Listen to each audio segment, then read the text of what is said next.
Bienvenidas y bienvenidos a Política al Grano, el podcast en el que hablamos de política al calor de una buena taza de café. Sírvete el tuyo, que mientras te lo tomas, nosotros te contamos.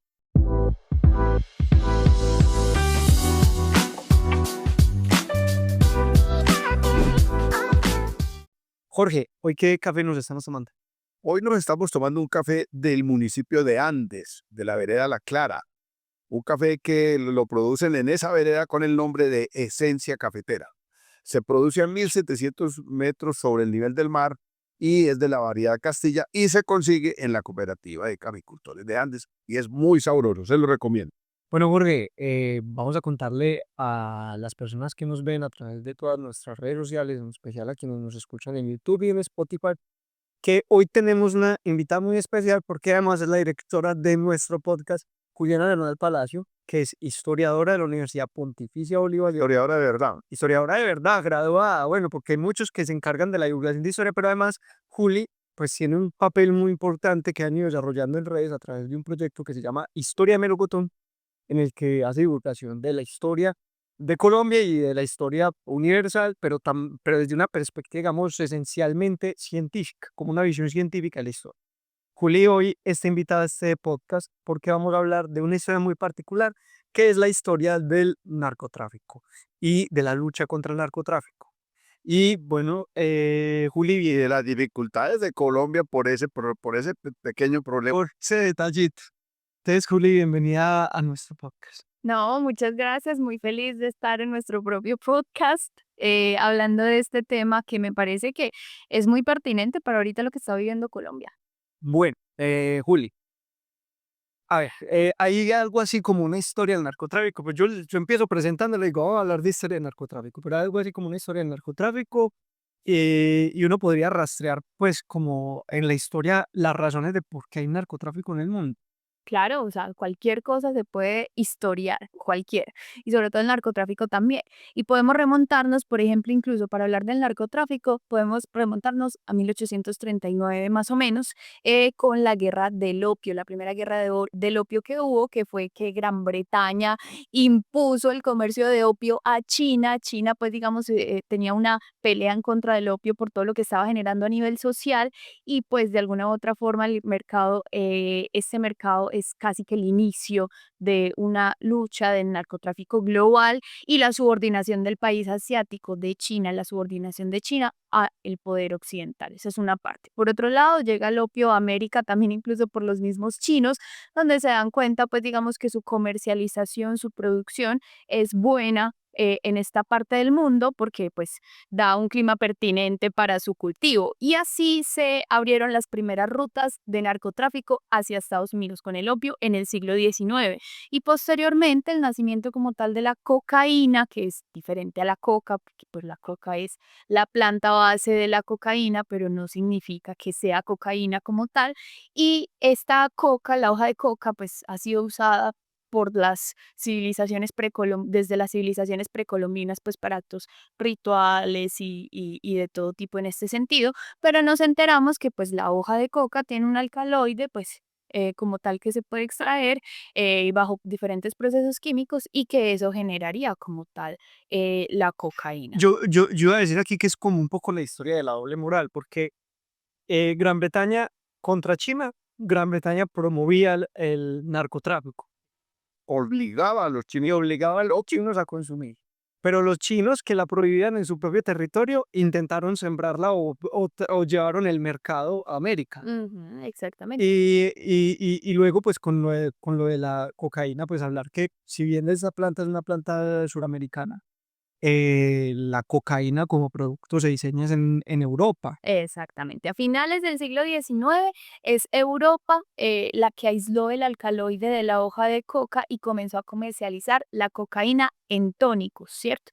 En tónicos, anestésicos y sobre todo bebidas. O sea, la primera fórmula de la Coca-Cola efectivamente viene de ese alcaloide. Coca de verdad. Sí, o sea, viene de, no, incluso el alcaloide, pues tiene mucha azúcar, pero su nombre viene incluso de esto, y con el tiempo su uso fue restringido a principios del siglo XX en Europa porque pues nos dimos cuenta de su alto poder adictivo que tiene, culminando, por ejemplo, con la Convención Única de 1961, donde se prohibió la cocaína en Europa y limitó el cultivo de coca fuera de fines médicos. Yo conocí mambeadores de coca.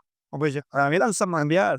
Bueno, mezclaban la hoja de coca con ceniza y la masticaban. Tenían la dentadura completamente negra, ennegrecida, pero tenían una fuerza y una vitalidad que ustedes no se imaginan.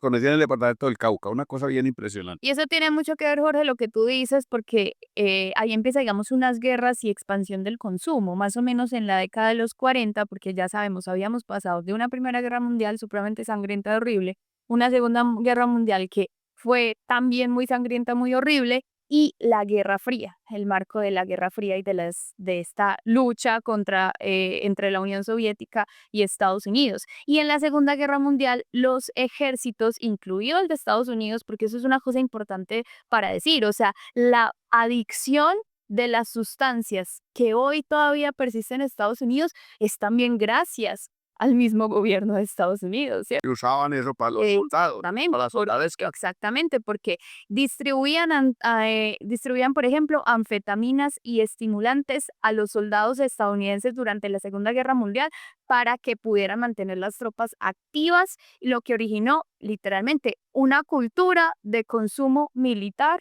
y que obviamente migró, después de terminada la guerra, migró hacia Estados Unidos. Y acuérdense que cuando uno se vuelve adicto a una droga, y le da toda la abstinencia y síndrome de abstinencia, eso incluso se puede heredar, ¿cierto? Eso se puede heredar, entonces genera un problema mucho más complejo. Bueno, Juli, Estados Unidos hoy aparente o dice ser el adalid de la lucha contra el narcotráfico en el mundo, pues, o sea, los más santos de los santos. Hagamos un poco de historia desde cuándo andan en ese cuento los gringos, los gobiernos gringos, de ser pues los adalides de la lucha contra el narcotráfico en el mundo. Bueno, en la guerra de Corea entre 1950 y 1953 y la de Vietnam también de 1955, uno de cada 5 soldados estadounidenses consumía heroína o marihuana, ¿cierto? Entonces, al regresar trajeron toda esa adicción, lo que multiplicó la demanda interna y consolidó un mercado mundial de drogas, ¿cierto? Si hay una demanda, debe haber alguien que aproveche esa demanda y que obviamente produzca pues así. Entonces, así las drogas existían antes, pero pues el consumo masivo estadounidense se impulsó ahí.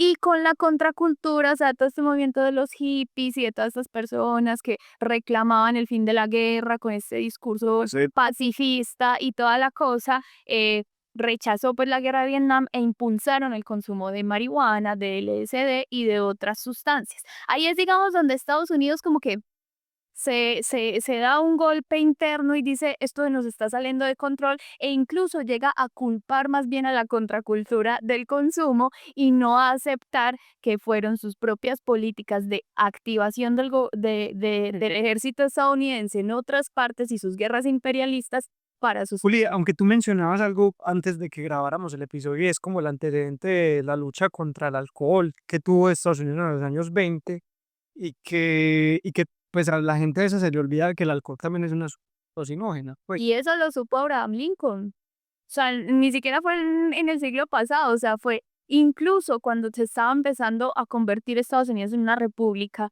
después de la independencia, es donde Lincoln dice, o sea, la gente, los estadounidenses están consumiendo más alcohol que agua. O sea, entonces aquí ha habido, mejor dicho, si hablamos de la historia de la drogadicción en Estados Unidos, se nos lleva un seminario entero. No más de un borrachito que hiciera el video en la época que se tomaba más alcohol que agua. O sea, al punto que al gobierno estadounidense en el siglo XIX le tocó poner fuentes públicas en todas partes para que la gente tomara agua en vez de alcohol. O sea, era una cosa impresionante. Entonces, todo el tiempo, como ya sabemos, el alcohol y las drogas son una degeneración de la sociedad. O sea, esto degenera bastante a la sociedad, le quita rendimiento, le quita juicio, disciplina de todo tipo. Entonces, por eso digamos que hay es un problema en gente de salud pública, es ¿cierto? problema de salud. Pero creo que nunca lo han atendido de esa manera. No lo han atendido como un tema de salud pública. O sea, lo que ha hecho Estados Unidos a través de su historia es intentar erradicar al productor y no aceptar que son aquí dentro de sus procesos internos los que tienen el problema, ¿cierto? Entonces, acá tenemos el problema, la demanda en Estados Unidos crece cada vez más. la demanda pues de cocaína crece cada vez más en Estados Unidos. O sea, hay que mirar cuál es el problema y la raíz, digamos, del consumo. Juli, bueno, pero entonces en ese marco Colombia entra al baile, porque, a ver, no creo que haya sido desde siempre que Colombia sea un país productor de sustancias psicoactivas. Colombia entra al baile y después aparece lo que se conoce como el Plan Colombia. ¿Puedes explicarnos cómo es que entra Colombia en el contexto del mercado de las drogas y luego, y luego qué es lo que pasa con el Plan Colombia, cómo funciona eso, cuál es la dinámica, digamos, de los Estados Unidos con respecto a la producción de drogas en Colombia?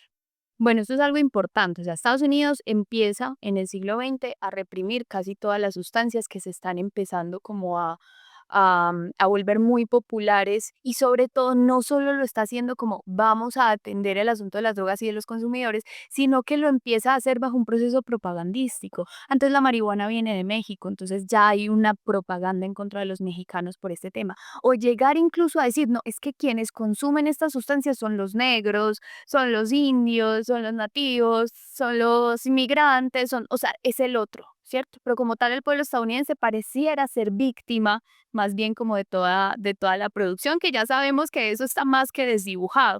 Y obvio, en Colombia comienza a aprovecharse esa demanda. Colombia solo era, digamos, sitio de paso de la marihuana que venía desde Bolivia, desde Perú, pero entonces ahí es donde varios personajes comienzan a decir, listo, si hay una demanda, entonces venga, empecemos a producir y empezamos a producir cocaína porque la marihuana empezó a desplazarse porque no era tan fuerte, no generaba, digamos, tanto proceso, yo no sé, Lanza marinera, ¿no? Sí, todo ese tema sobre todo. Y hubo gente que se enriqueció mucho.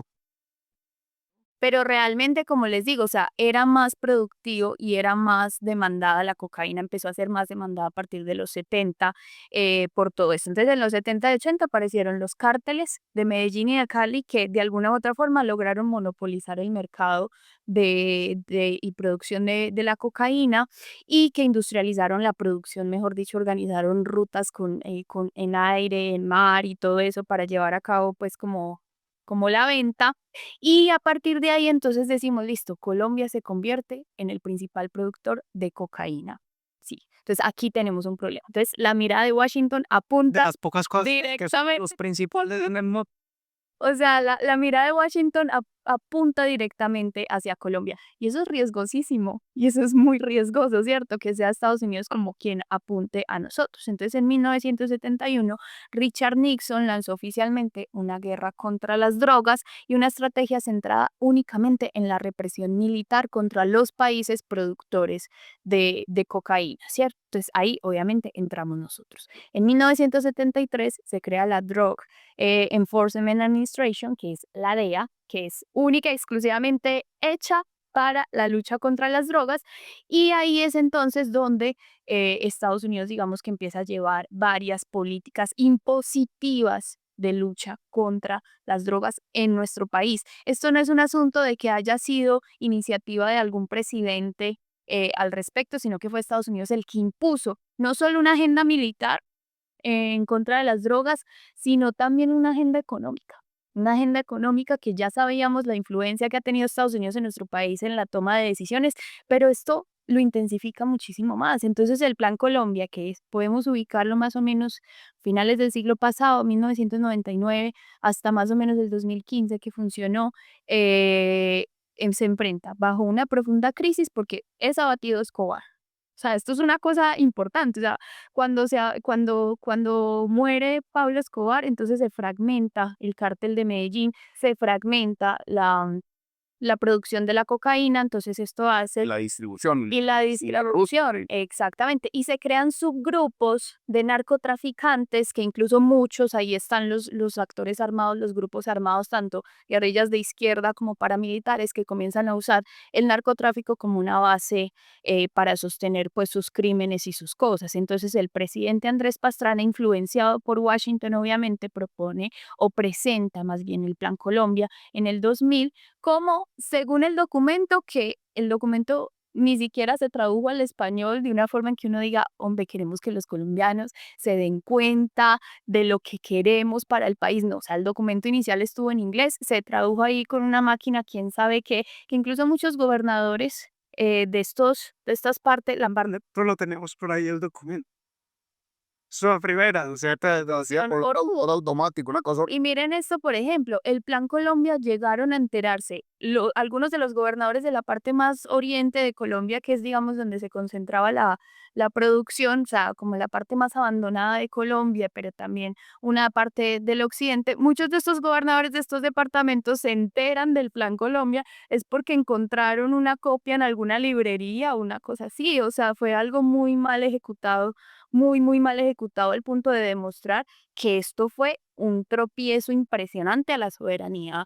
Las órdenes Bien. imperiales se obedecen. Esa es la... Exactamente. Bueno, pero entonces estamos hablando del Plan Colombia, llegando al Plan Colombia, y tú lo has dicho, es una herramienta de intromisión en los asuntos internos de Colombia y de imponernos políticas incluso económicas. Y sobre todo orden militares, porque Plan Colombia, pues, ¿qué porcentaje del gasto del Plan Colombia fue dirigido a operaciones militares? Yo, pues, El 80% de todo lo destinado. Condicionado a decisiones económicas, ¿no? Que ahí está la firma de los tratados de libre comercio, está incluido en el Plan Colombia. Pero entonces, como vamos llegando a un tema que anunciamos, que es el de las certificaciones y las desertificaciones, ¿por qué no nos cuentas un poco la historia de eso, de las certificaciones? ¿Eso cómo es eso? ¿Cómo se come? Bueno, muchas de las herramientas que ha usado Estados Unidos bajo la excusa de la lucha contra las drogas, pero para realmente dominar política económicamente a los países de América Latina y a otros países también, porque no son solo los países de América Latina, fue el asunto de la certificación. Durante la Guerra Fría, en esta pelea constante pues contra la Unión Soviética y que cualquier cosa que medio oliera algo rojo o algo de izquierda, entonces ya estaba con la Unión Soviética y había que hacerle frente a eso bajo los medios que fuera, porque definitivamente el fin justifica los medios. Para Estados Unidos, se integró la lucha antidrogas a su política exterior. Ahí es entonces donde la Foreign Assistance Act de 1961 formalizó la cooperación con América Latina bajo la condición de que cumplan políticas antidrogas, ¿cierto? Y esas condiciones que se le imponen a los países hacen que posteriormente se haga un proceso de certificación a partir de los años 80. ¿Qué significa? Que cada año Estados Unidos, o sea, esto es una cosa absurda, o sea, a uno le da pena decir esto, cada año Estados Unidos verifica que nosotros estemos cumpliendo políticas internas de nuestro país y así garantiza la certificación o la desertificación. Es decir, que si nosotros sí estamos cumpliendo con una política antidrogas y gestionando los recursos enviados por Estados Unidos para ese fin. Y desde 1986, entonces, Washington evaluó anualmente el desempeño de los países productores y condicionó su ayuda a resultados en erradicación, ¿cierto? Entonces Colombia mantuvo una certificación muy juiciosa, muy, muy juiciosa, pero en los gobiernos en el gobierno de Sanfer nos quitan la certificación, pero solo un añito nosotros logramos recuperar, lo Pero ya se- recuperamos. La certificación, pero seguía la petición y la intromisión en la...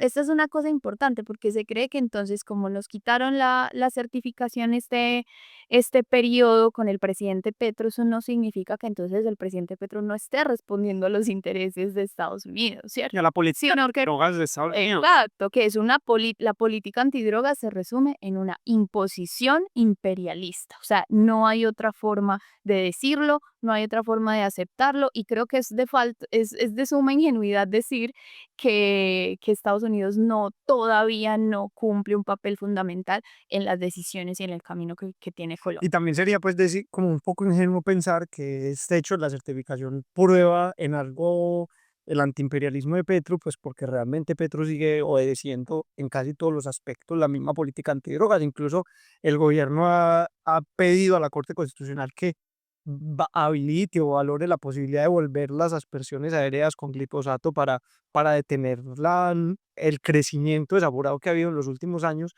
de cultivos, que yo tampoco creo que se deba estrictamente a malas decisiones del gobierno, sino también a un asunto de un aumento del consumo en los Estados Unidos. Sí, porque el El consumo consumo de la pobreza aquí, porque Claro, se meten en eso y la llevan a esas redes porque está jodida. O sea, con una inversión inicial en el Plan Colombia de alrededor de unos 1.300 millones de dólares, ¿cierto? 80% de ese presupuesto usado única y exclusivamente para lo militar, ¿cierto? Se priorizó la fumigación aérea con glifosato, que ya sabemos las consecuencias ambientales y de salud pública que ha generado y que genera el glifosato, que es, mejor dicho, un delito ambiental y humano, seguirlo usando para esto, la erradicación forzada y el fortalecimiento del ejército, que pues a la larga, pues no con políticas o fines de sostener la seguridad de las personas, sino más bien como de pelear contra Vale, el yo narcotráfico. quiero hacer una pregunta que ya como para que vamos al grano, pues, y a redondear, que es una pregunta medio retórica, porque uno ya casi desde la formulación sabe la respuesta, pero uno podría decir que ha funcionado la lucha contra las drogas que Estados Unidos ha ejercido en el mundo. ¿Eso ha tenido algún efecto? ¿Ha disminuido en algo el consumo en Estados Unidos? ¿Ha disminuido la producción en algún lugar del mundo? ¿Eso ha tenido algún efecto positivo? ¿O qué, pues, qué aprendizajes podemos sacar de esta historia que hemos venido narrando de acá? Yo creo que el principal aprendizaje y que ojalá la sociedad colombiana se concientizara de esto es que no podemos permitir que Estados Unidos siga tomando decisiones, seremos por nosotros, ¿cierto? ¿Por qué? Porque incluso el Congreso estadounidense hace poquito aceptó que el Plan Colombia fue un fracaso, una perdedera literalmente de plata y una tiradera de plata, sobre todo para fortalecer a los Raúl, narcotraficantes. pero no una perdera de plata porque los negocios que han hecho Claro. todo el aparato militar industrial norteamericano, ese complejo de los McDonnell Douglas y eso, ha sido enorme el de los Sino que así lo presentaron en el Congreso. O sea, en el Congreso lo presentan como un plan fallido porque no se desestimó, no se acabó con la producción de cocaína, aumentó exponencialmente y viene aumentando exponencialmente. El consumo en Estados Unidos viene aumentando exponencialmente. ¿Por qué? Porque no hay un proceso. Aquí es donde le decimos al gobierno estadounidense, pues, o sea, si realmente quieren erradicar, genuinamente quieren erradicar el consumo, pues entonces hágalo desde adentro, ¿cierto? Sí, Juli, porque además a ellos les cuesta dinero. A los colombianos la guerra lo que ha costado es sangre, vidas hematomas, o sea, y también mucho dinero. Dinero, exactamente. Bueno, ¿y por Entonces, qué no hablamos sería. de entonces y los efectos que de alto se ha hablado de que nos certifiquen o nos desertifiquen, todo el escándalo que hay con la desertificación, eso, ¿qué efecto realmente ha tenido eso? Las que le han hecho a Samper y la que le hicieron al gobierno de Petro. Pues ahorita en este momento la gente lo está viendo como algo lamentable, ¿cierto? Porque Estados Unidos entonces deja de poner su mano sagrada en las necesidades que tiene Colombia de luchar contra las drogas, ¿cierto? Pero siguen y siguen y siguen haciendo planes para esto. Lo único en lo que se reduciría realmente sería pues como digamos en no pasar ciertos recursos en esta lucha contra las drogas y obviamente seguir insistiendo en que se siga presentando, ¿cierto? O sea, realmente no es un fenómeno que nos genere pues un escándalo público porque pues se puede recuperar de una forma relativamente sencilla y es como pues primero como lo que decíamos ahorita y esto es importante decirlo, o sea, Petro no es antiimperialista, ¿cierto? Petro es antitrumpista. ¿Sí? Esto es una cosa muy distinta porque Gustavo Petro ha sostenido relaciones con Estados Unidos desde casi toda su vida política, ¿cierto? El Entonces, Partido Demócrata. pero con el Partido Demócrata. Los actos de colonialistas que haga el Partido Demócrata están bien, pero los del Partido Republicano. Exactamente, ¿cierto? Entonces yo creo que el asunto de la certificación se va a revitalizar prontamente y de forma muy sencilla. Simplemente nosotros seguimos, a pesar de que el presidente no lo demuestre, seguimos sosteniendo una relación bastante desigual entre Colombia y Estados Unidos y esto nos lo ha demostrado sobre todo la lucha contra las drogas. Ahí es donde yo recomiendo, por ejemplo, un libro maravilloso que es el de Germán Castro Caicedo, que es Nuestra guerra ajena, ¿cierto? Y habla del Plan Claro. Colombia. Ese libro es absolutamente recomendable, es una belleza de libro. Bueno, a nosotros se nos acabó ya el tiempo. Yo creo que este episodio ya nos extendimos, pero estaba muy bien porque el tema estuvo muy bueno. Juli, muchas gracias por acompañarnos. Esto fue Política al Grano. La presentamos y construimos los guiones entre Jorge Gómez y Alejandro Arcila. Hoy con la participación especial en la construcción de este guión de Juliana Bernal Palacio. quien es además la directora de este programa. Hoy, como ella estuvo aquí acompañándonos adelante de la cámara, detrás de la cámara en el video estuvo Juan Zuleta, que es quien además apoya en otros aspectos técnicos la producción de este podcast, y en el sonido Julián Múnera. Les agradecemos mucho y nos vemos en el próximo episodio. Hasta un próximo café.